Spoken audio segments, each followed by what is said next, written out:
afternoon. I am Keith Knop. I'm the head of music cataloging at the University of Georgia. I'm here with Neil Hughes.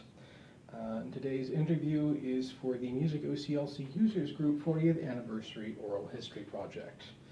It is 3 p.m. on Monday, October 23rd, 2017, here in the lovely auxiliary meeting room of the Cataloging Department of the University of Georgia. So Neil, tell us, what is your current position? My current position, as it was described recently on a name tag at a SEMLA chapter meeting, is blissfully retired.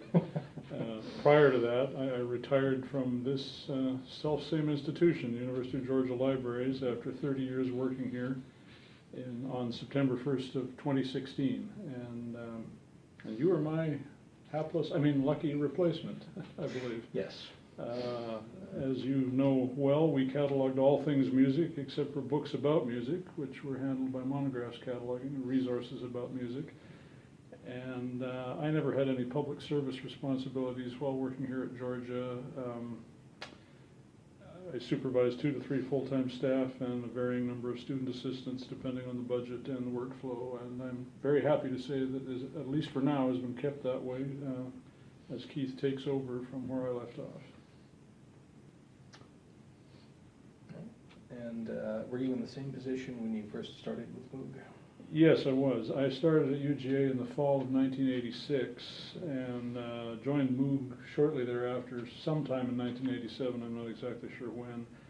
I did work at the Curtis Institute of Music for a couple of years before coming here to Georgia, and they were not OCLC users at the time. In fact, I remember Curtis just had a couple of IBM Selectrics that we joked about as being our automation in those days. It wasn't too many years after that before they moved into it, but not while I was there. So MOUG didn't start till I came here to UGA.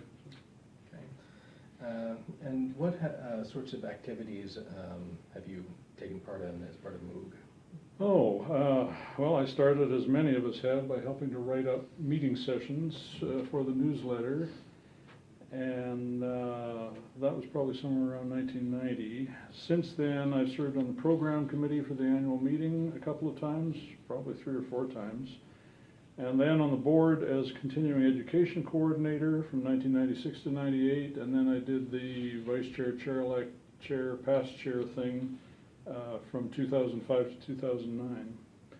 Being continuing ed coordinator in the late 90s was exciting because I was primarily responsible for planning the 20th anniversary meeting program and a special closing reception that was done in Boston in 1998, so essentially 20 years before this auspicious occasion. And I also did a few presentations on various cataloging related topics over the years. My first was something to do with authority control. I'm not too clear on that in the early 1990s. And I even once served as a stand-in for Martin Dillon of OCLC's research division on a topic about which I knew almost nothing. And I'm sorry again, but I'd have to look back through many newsletters to find what that was about. The part I do remember is that the hotel's laptop wouldn't read the Microsoft PowerPoint files that I had received on a diskette from Martin. Something to do with the Office version in those days not being compliant with the standalone version. One software couldn't read the other.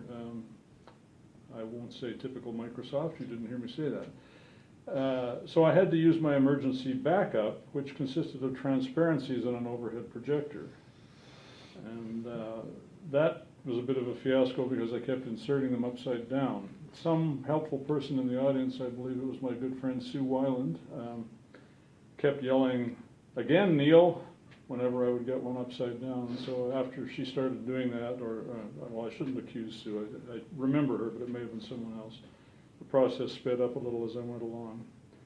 And there's a lesson in there for everyone, I think, which may be just whatever Neil Hughes does, don't do that. But yeah, I've had quite a few MOOC presentations over the years. Those are just a couple that stick out in my mind. Not too long before I retired, I also chaired something called the Financial Planning Working Group, which examined prospects for MOOG's long-term financial health and came up with proposals for strategies for looking after that. And that report was published in the new MOOG newsletter about 3 years ago, I think, if I remember correctly. Okay. So who or what was it that first got you into MOUG? It was a who. It was my first department head here at UGA, a person by the name of Katha Massey. She was a big MOUG advocate, even though, to my knowledge, she never attended meetings herself. Katha came out of a non-book cataloging background, what we used to call funny formats cataloging in those days. And she sat me down my first 2 weeks on the job with a big pile of back issues of MOUG newsletters and said, whenever you're not doing something else in your orientation, read all of these. And I did. And she also basically ordered me to join the group. And I'm very grateful to her for kicking me in MOUG's direction, because I began going to meetings. And because she had made me join, she also saw to it that I got a little extra funding on more than one occasion to attend MOUG meetings in addition to MLA when they have been held in conjunction with each other, which has been most of the time since then. And again, I'm grateful to her for doing that, because of course I learned so much over the years and have met so many wonderful people through MOUG over the years. Okay. So what sorts of changes have you seen in MOUG over the years? It's become much angrier and more militant. I'm just kidding. I must say our public services folks have many times had good reason to be so, given some of the interfaces they've been forced to deal with, and I admire their restraint. Seriously though, the focus has of course shifted considerably toward e-resources and their management in OCLC systems and services.